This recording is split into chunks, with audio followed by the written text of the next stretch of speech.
দেখো বন্ধুরা, আজকে মা আদুরিকে দুধ খাওয়াতেই পারছে না, পুরো নাজেহাল অবস্থা।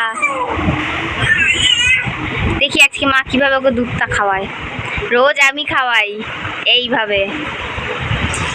দেখো দেখো,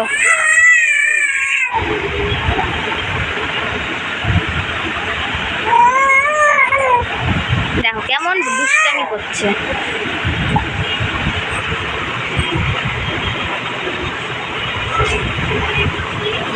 দেখ, ইরে বাবা, সব ফেলে দিল। কেন এত বদমাশি হচ্ছে? আদর করো, সময় বদমাশি করে।